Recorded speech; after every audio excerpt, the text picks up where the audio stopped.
Este martes 9 de mayo, con 88 votos a favor de 116 legisladores presentes, el Pleno de la Asamblea Nacional llamó a juicio político al presidente de Ecuador, Guillermo Lasso, por un supuesto peculado. Los votos a favor provinieron de las bancadas del correísmo, de Unión por la Esperanza, UNES, el Partido Social Cristiano, parte de Pachacuti y de una facción de la Izquierda Democrática. Para analizar el tema nos acompaña ya a esta hora la asambleísta de Izquierda Democrática, Joana Moreira. Bienvenida, buenos días. Un poco, ¿qué podemos decir de lo que pasó? Yo lo que decía al inicio, me sorprendió esta votación importante, 88 votos. Bienvenida. Muy buenos días, Rommel, y buenos días también a todos los ecuatorianos y ecuatorianas que nos están viendo en este momento.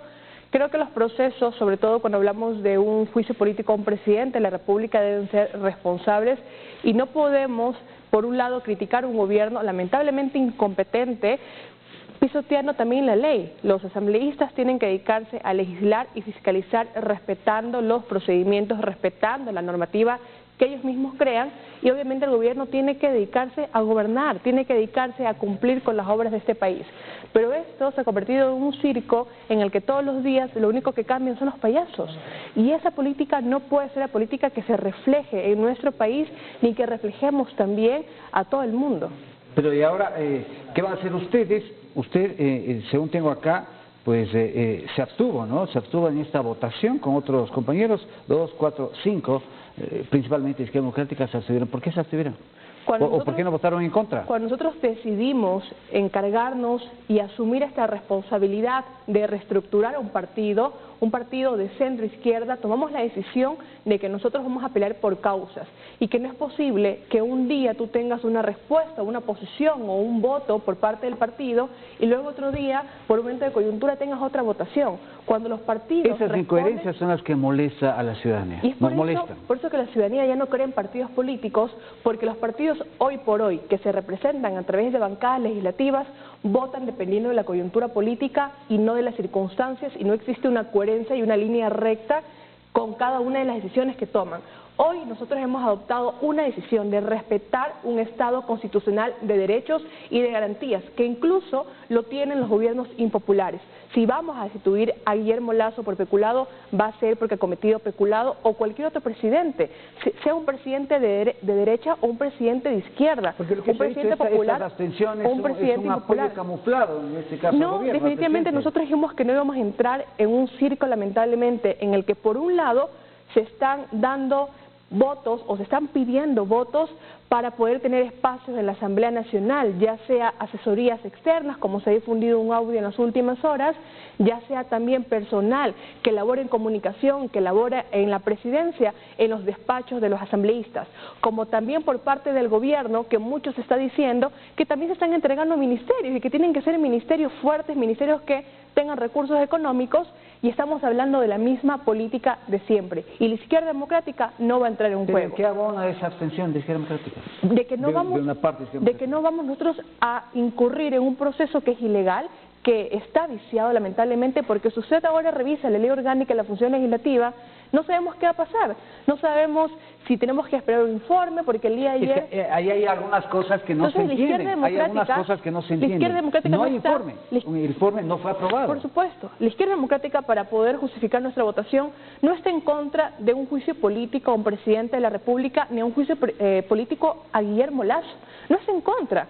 Lo que nosotros vamos a permitir, por ejemplo, es que no tengamos informe, es que no sabemos qué sucede hoy por hoy, si nos van a convocar para poder resolver, va a haber otro debate, o simplemente vamos a la censura e institución del presidente sin ni siquiera poder contar con los elementos. No vamos a tampoco respaldar o vamos a estar en contra, por ejemplo, a favor, de que se estén repartiendo cargos en la Asamblea Nacional, como que también el gobierno lo está haciendo. Por eso nosotros hemos decidido dar un paso al costado de este proceso y, obviamente, que las instancias correspondientes le den la razón. Pero tienen que tomar una posición, porque no pueden solamente ser espectadores. No, nosotros hemos sido críticos desde el día número 1, y desde el día número 1 hemos tenido la razón cuando mencionamos, por ejemplo, que esa solicitud de enjuiciamiento político no tenía que ser calificada por el CAL, y los miembros del CAL, esos 5 miembros, le dieron la razón a esta legisladora, pidiendo una reconsideración el día siguiente y devolviéndole la solicitud a los interpelantes o a los proponentes para que puedan recoger esas observaciones que les había dado en la mesa. Hemos sido desde el día número 1 muy críticos con el gobierno, pero también con quienes han hecho esta mayoría que solamente les interesa, por un lado, nuevamente, que sus presos salgan en libertad, y por otro lado, como lo han dicho incluso en algunas ocasiones, que se vaya Lasso para que con Borrero puedan sentarse a negociar, incluso hacer una mayoría en la Asamblea Nacional con la bancada del oficialismo. Esa es la realidad. Y en ese juego en el que por una tercera parte eligieron a Quisela para la presidencia de la Asamblea Nacional, eso es lo que nosotros no vamos a permitir. Pero avancemos en el análisis. ¿Para qué? ¿Una mayoría para qué? ¿Qué está de fondo? A ver, usted está planteando este escenario de que aparentemente se querría cooptar, digamos así, al vicepresidente para armar una mayoría, incluso en la Asamblea Nacional. Pero ¿qué está de fondo? ¿Qué está debajo? ¿Qué está detrás? Lo que estuvo de fondo el día número 1 en el que hicieron público este pacto entre Correa, Nebot y Lasso, a través, y bueno, no sabemos si estaba o no estaba Monge con Lasso. Correa, Nebot y Lasso dice que hicieron un pacto. Por supuesto, lo dijeron públicamente, prácticamente van a ser ya 2 años, el domingo, el 14, y lo dijeron públicamente, el pacto que era para gobernar, porque ahora parece que les incomoda los acuerdos cuando se trata de alianzas por el país, cuando ellos no son parte, pero su agenda únicamente fue la Comisión de la Verdad para poder revisar procesos judiciales. Y Monge nos dijo de frente cuando se acercó a nosotros, cuando nosotros hicimos este gran acuerdo con Pachacuti con una agenda programática. El día de hoy dicen que tienen un acuerdo por el país. Yo me pregunto, ¿le han presentado a ustedes, ciudadanos, cuál es la agenda que comparte Partido Social Cristiano, Partido Social Correísta? Con el correísmo no les han mencionado ningún tipo de agenda. Partido Social Correísta. Entonces, ¿de qué acuerdo me están hablando? Si lo único que les interesa y lo único que hemos podido ver han sido los acuerdos que han tenido con el Consejo de Participación Ciudadana, en el que excluían a la sobrina de un legislador del Partido Social Correísta. Tenemos también el acuerdo, por ejemplo, para el Consejo de la Judicatura, en el que también excluían a aquellos que tenían nexos y vinculaciones con el Partido Social Cristiano, para que tampoco se ofendan, pero aunque no les debe ofender, porque su acuerdo ha sido frontal con el país. Y esos son los únicos temas que hemos visto en común, como el juicio político, donde nos han mostrado leyes, por ejemplo, o procesos en los que ellos tengan marcados las líneas de apoyo, no como lo hizo Pachacuti con la Izquierda Democrática a un inicio de esta gestión. Y eso hizo obviamente que Monge, a través de su bloque, a través de esa coordinación que tenía en ese momento, antes que Juan Fernando Flores, decida sumarse a un proyecto y una agenda en la que teníamos líneas rojas, en las que no íbamos a apoyar el aumento en los impuestos, que nosotros sí cumplimos. Pero ahora ya se está planteando el tema de otra reforma tributaria, un poco, ya que topó el tema del Partido Social Cristiano. Mire lo que está pasando en el Partido Social Cristiano, se está desgranando el Partido Social Cristiano, y aparentemente se dice que esto sería por la supuesta compra de votos, ¿no?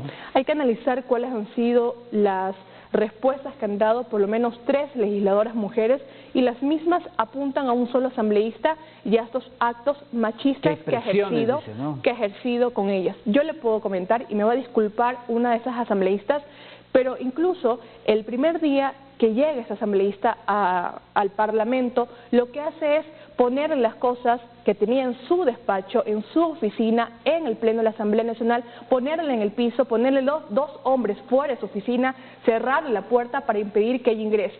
Porque al parecer, como él llegó, esa oficina era de él. Porque no sé si tienen corona algunos, si tienen más beneficios y más privilegios para incluso quitarle la oficina a una de esas asambleístas.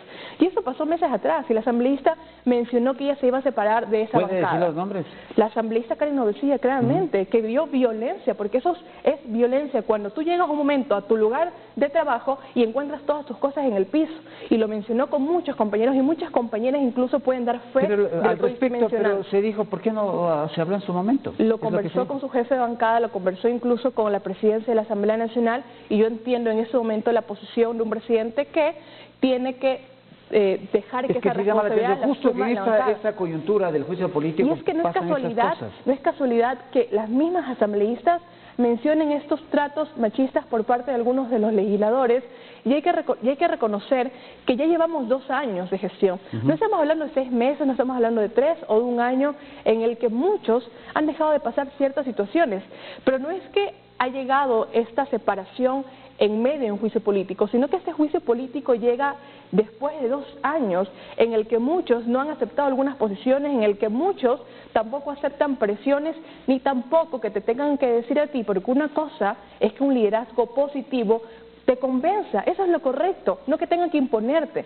Los liderazgos impositivos no son liderazgos al final del día. Un líder trata de que quienes piensan semejante, porque estamos hablando de como una se dice, bancada... el respeto se gana, no se impone. A ver, avancemos en el tema del juicio político.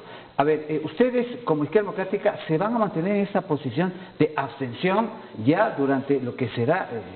se prevé que podría ser la próxima semana este juicio político, no se sabe si el presidente va a ir o no va a ir a la Asamblea Nacional. ¿Cuál va a ser su posición? ¿Se van a mantener la abstención? Así es, el CEN, el Consejo Ejecutivo Nacional, por unanimidad decidió. Y yo sí quiero poder mencionar el CEN, que siempre lo digo, nuestros presidentes provinciales que llevan años militando en ese partido, que conocen las causas, que conocen los estatutos, han decidido por unanimidad que nosotros no vamos a entrar en un juego en el que buscan algunos meterse por la ventana del poder, desestabilizar. Y me hubiera encantado que estaba aquí la prefecta, de que le pregunten qué opinan los prefectos y los alcaldes. Incluso los sectores saben el proceso que se viene hoy en día. Y si existe una institución o existe también un proceso de muerte cruzada, los que van a perder es el desarrollo de cada uno de los cantones y las provincias, porque van a tener 2 años de que no van a poder y lo que se dijo es que tiene que haber un punto de quiebre, porque en efecto se va a iniciar una nueva gestión y son en el país, pero que el país no, de lo que vemos no está del todo bien, entonces habrá que hacer correctivos, claro. Hay escenarios que son menos malos y malos. Porque lamentablemente con un gobierno que no cumple, un gobierno que no ejecuta, un gobierno que lamentablemente pareciera que ni siquiera quiere hacer las cosas, porque uno como ciudadano puede decir, ok, el presidente, ese gobierno están intentando mejorar la situación, pero se ve a un presidente que parece un gerente que le dice, bueno, hemos tenido tantas ganancias, pérdidas, pero vamos a seguir el próximo año. Es un presidente que no comunica, un presidente que no es cercano. Y esa es, obviamente, esa decepción que tenemos los ciudadanos. Y ese es el escenario peor.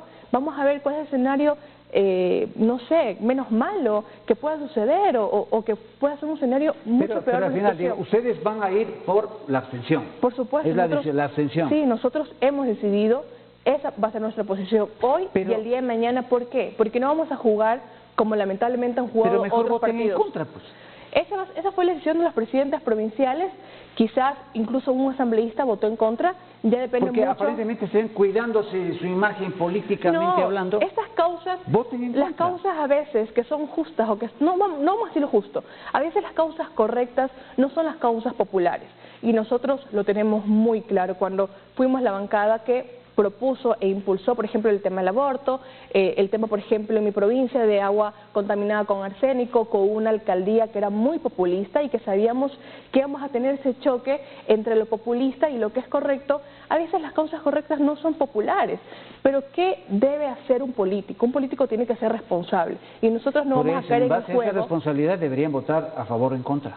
Nosotros hemos tomado una decisión y los asambleístas el día de la censura de institución hay una línea marcada y la línea marcada por el partido es que nosotros no impulsemos ni apoyemos. Jaramillo más bien decía, veamos qué es lo que va a pasar en el juicio. Eso creo que es un poco más sano decir, pero no la abstención directamente para tomar una decisión. Es que cuando ya llegas a un proceso en el que ya has analizado situaciones y cuando llegas a un momento de coyuntura en el que dices, ok, vamos a analizar el juicio político, pero no tienes un informe. No tienes lo claro, que pasó. Sí, en la parte formal, eso sí también me llama la atención sobre qué entonces, a ver, hubiera sido correcto y nosotros poníamos 2 escenarios clarísimos en el que quizás muchos juristas pueden estar en desacuerdo, no lo sé, pero es lo que nosotros queríamos que pudo haber pasado. Si faltaba un voto para aprobar este informe en el que recomendaba el archivo, ¿por qué no lo puso un asambleísta y el Pleno con ese informe decidía llevar a juicio político al presidente, pero con un informe, con un expediente? ¿Y ahora entonces qué es lo que va a pasar? No sabemos qué va a pasar, no sabemos si el presidente va a convocar una sesión para poder, porque ha pedido el informe íntegro, no sabemos qué informe, supone que no existe informe y que no tiene validez. O sea, todos los documentos que se presentaron... Y pide un informe, y le pide un informe al presidente de la Comisión de Fiscalización, cuando ha mencionado que no tiene validez, que no tiene efecto jurídico, le pide un informe, entonces, ¿para qué? Para comenzar con la fase, por ejemplo, que establece la Ley Orgánica de la Función Legislativa de la difusión de un informe a los asambleístas, en el plazo máximo de 3 días, para que en el plazo máximo de 48 horas convoque una sesión que tiene que ser máximo en el plazo de 5 días, ¿Va a hacer eso? ¿Por eso pide un informe? ¿O va definitivamente a convocar el Pleno para que ese día decidamos sobre la destitución y censura del presidente? Vamos a ver, porque hay muchas sorpresas, pero digo, a ver, estas horas que se vienen van a ser muy intensas, creo yo, en cuanto a negociaciones, en cuanto a acuerdos, en fin, y eso se va a ver reflejado el próximo día domingo, que es cuando la Asamblea Nacional debe renovar a sus autoridades principales, a las comisiones, en fin, y ahora hay una decisión de UNES, el correísmo, de apoyar a Virgilio Saquicela para que continúe en la presidencia de la Asamblea Nacional. ¿Qué significa eso? ¿Y qué papel van a jugar ustedes como Izquierda Democrática? Para que hay otro grupo que aparentemente está confluyendo con esta nueva mayoría en la Asamblea. ¿Qué va a pasar? Bueno, nosotros hemos dejado claro que lamentablemente aquí se están jugando intereses personales y partidistas. ¿Por qué fue el apuro, por ejemplo, del Partido Social Cristiano, de UNES, en ratificar el apoyo a Virgilio Saquicela unas horas antes de que ingrese o de que inicie este pleno de la Asamblea Nacional?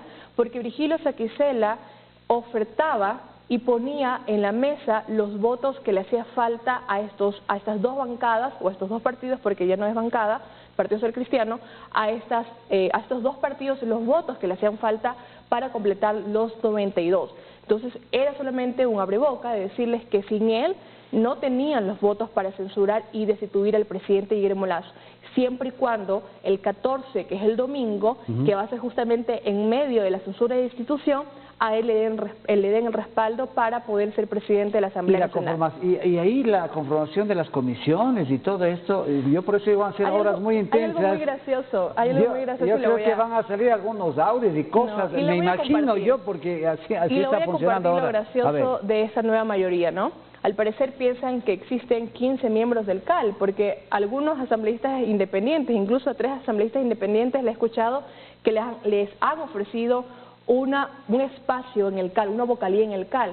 Le he escuchado también a Pachacuti de la CONAIE, Pachacuti Rebelde, le he escuchado también a 2 asambleístas de esa facción de la IDE, le han ofrecido también a 2 asambleístas vocalías en el CAL, incluso independientes les han ofrecido también unas vicepresidencias. Entonces yo creo que piensan, están confundidos y no saben que son 15 comisiones y no son 15 espacios en el CAL. Entonces, ese día vamos a ver cómo quizás se rompe esa mayoría, si algunos compañeros se dan cuenta que los están engañando, o también como son muy vivos, porque aquí hay que ser vivos, porque en la política debes tener palabra, y si no tienes palabra, dedícate a otra cosa. Como esta elección de los miembros del CAL es en un solo día y la elección de las presidencias y vicepresidencias de las comisiones son en un plazo de 4 días después, muchos se van a quedar con la aspiración de ser presidentes porque así lo ofrecieron. Y no está mal, compañeros, porque todos tienen aspiraciones dignas de ser presidentes o vicepresidentes o ser parte de una comisión. Pero que les ofrezcan a tantos asambleístas tener presidencias de las comisiones es algo que lamentablemente es vergonzoso y solamente se puede esperar de políticos sin palabras, como lo han demostrado esos compañeros. Por eso digo, dependerá de la votación del día domingo, la conformación de la nueva asamblea, de este nuevo periodo. Eso, digo, dependerá, o puede depender, la votación del juicio político. Y muchos que han puesto su voto para la censura e institución de Guillermo Lasso porque no comparten el juicio político. Muchos lo pusieron el día de ayer, luego el 14 van a ver que no les cumplieron porque no son ni miembros del CAL, ni vicepresidentes, ni presidentes de comisiones. Quizás se abstengan, o quizás voten en contra, o no vayan. Pero esa es una política irresponsable. La Izquierda Democrática ha dado su pronunciamiento oficial, algunos asambleístas votaron en contra, porque algunos votaron en contra, otros votaron abstención, pero la línea es que sabes qué esperas de la Izquierda Democrática. Y no puede ser que el día de mañana, por ejemplo, asambleístas que no respetan la línea orgánica, porque también para estar dentro de un partido debes primero ser parte de los debates, y es lo que ha hecho ese partido. Ha entrado en un debate amplio de horas y horas y ha tomado una decisión unánime, incluso compañeros que no estaban de acuerdo en un inicio, decidieron con los elementos y en el debate entender algunos temas. Incluso yo lo he hecho, porque yo voté por la muerte cruzada, porque siento que si se va a hacer gobierno tiene que irse también esa asamblea que no trabaja, que no ejecuta y que no está en sintonía con los intereses de este país. Y eso también está pendiente. Y el poder que regrese a las manos del ciudadano a través de su voto y elija a quien quiere que lo gobierne, pero que se quede esa asamblea que lamentablemente vemos que venden un voto para censurar a un presidente por un puesto o que salvan a un presidente por un ministerio, no es una asamblea que representa a este país y obviamente los principios del Ecuador. Nosotros hemos hecho un análisis jurídico y político y también sabemos que lo que estamos haciendo no es popular, pero sabemos lamentablemente los intereses que se esconden y porque lo sabemos hemos tomado esta posición. Muy bien, queremos agradecer a la asambleísta Joana Moreira de Izquierda Democrática que está con nosotros haciendo un análisis de este juicio político que se viene ya en contra del presidente de la República. Estamos hablando de niveles bajísimos de credibilidad de la Asamblea Nacional, son por estas mismas cuestiones. Muchas gracias, estamos pendientes. Gracias. Un gusto.